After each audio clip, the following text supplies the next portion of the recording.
What are best practices? Why do we need them? What are they used for? Well, I'm going to answer all those questions coming up right now.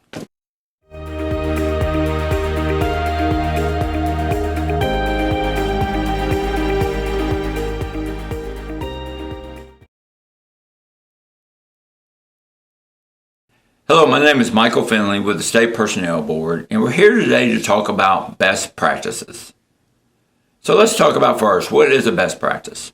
A best practice is a set of guidelines used to produce a favorable outcome.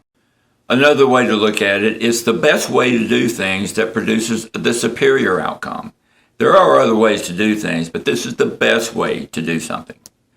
Best practices, in essence, are commercial or professional procedures that are used to produce favorable outcomes, and they've been proven to do so. They provide the best way to solve problems or if issues arise. So now that we know what a best practice is, who decides that something is a best practice?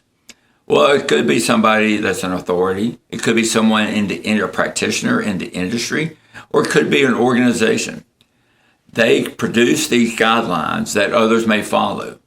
And these guidelines, again, is produce the most favorable outcome of all the other things out there. For something to be considered a best practice, it has to be tested. It has to be proven to work. And it has to be deconstructed and looked at to see if there's a better way of doing things. Once you clear that around, then you have a best practice.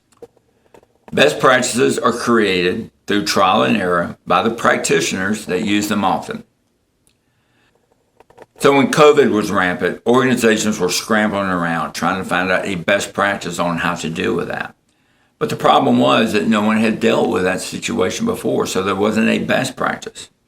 Now, eventually, through time, organizations determined what the best practice was, but that was only done through trial and error.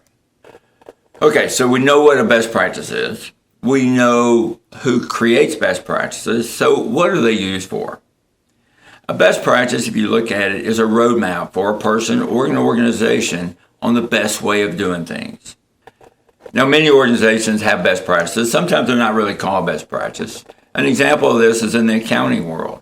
For those of you that work in the accounting world or in the financial market, there's the generally accepted accounting principles, or GAAP. Now, that is a best practice because they've been reviewed, they've been used often, and they've been proven to work, and it's the best solution for the issue. So they just don't call it a best practice, but that's an example of what a best practice is used for. So through time and through trial and error, these practices have been proven to work, and that's why we look at them, and that's why we use them. We use best practices to make our lives easier, to make it more productive, and to make you more efficient in how you do things.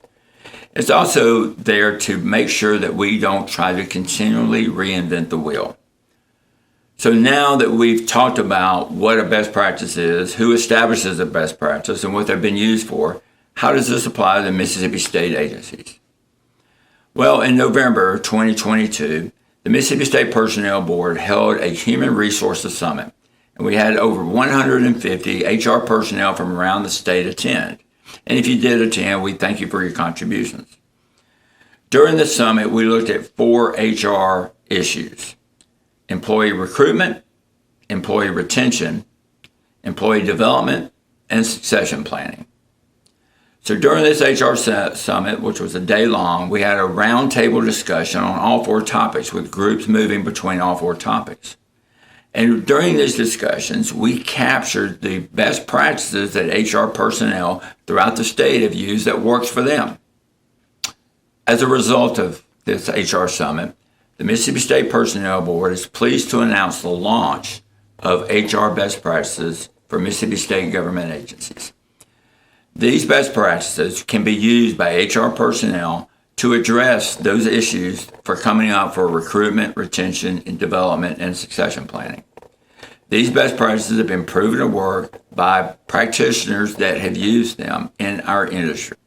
These best practices meet the criteria of what a best practice is because they've gone through trial and error, they're used by practitioners in the industry, and they've been proven to work as the best solution to address that issue. We hope that the HR personnel for Mississippi State agencies use these best practices.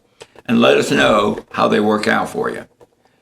We believe that they will make your job more efficient and more productive. To get your free copy of these HR best practices, go to our website at mspb.ms.gov.